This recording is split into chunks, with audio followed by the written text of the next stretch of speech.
Hi everyone, it's Jessica and welcome to Critic, the pharmacokinetics series. Let's hop directly into distribution.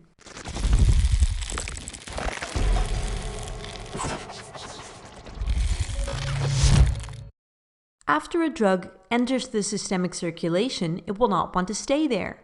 Some of the drug will leave the bloodstream and will distribute throughout the body. If we see the body as one large bucket of water, you can imagine that the concentration of drug in plasma will decrease once it is distributed. However, the body isn't one big compartment. It consists of several types of compartments, like the blood, the intracellular fluid, the extracellular fluid, body fat, etc.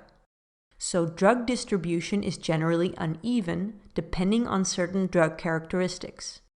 For simplicity, let's just say that the body has a water compartment and a fat compartment. Hydrophilic drugs will mostly occupy the water compartment, meaning the plasma and interstitial space in largely the same amount. Some drugs are, however, mainly confined to the plasma compartment. These drugs are either large in molecular size or highly bound to plasma proteins. Lipophilic drugs have the tendency to accumulate in fatty tissue and the intracellular fluid because they can cross cell membranes. The unbound or free drug concentration in the systemic circulation typically determines drug concentration at the active site and thus efficacy. The extent to which a drug is confined to the plasma compartment is quantified by its volume of distribution, the definition of which is the volume that would contain the total body content of the drug at a concentration equal to that in plasma, which confuses me already. Imagine you've given 100 milligrams of a drug intravenously, and after a few minutes you only find 0.2 milligrams per liter of that drug in the plasma. This must mean that a lot of the drug is outside of the plasma. So it's almost like I've dissolved that 100 milligrams not in 5 liters of plasma, but in 500.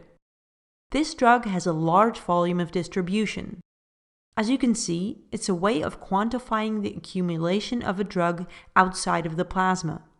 Since total body water is usually no more than 60% of body weight, any volume of distribution larger than this, meaning larger than 0.6 liters per kilogram, usually indicates that the drug is accumulated in fat.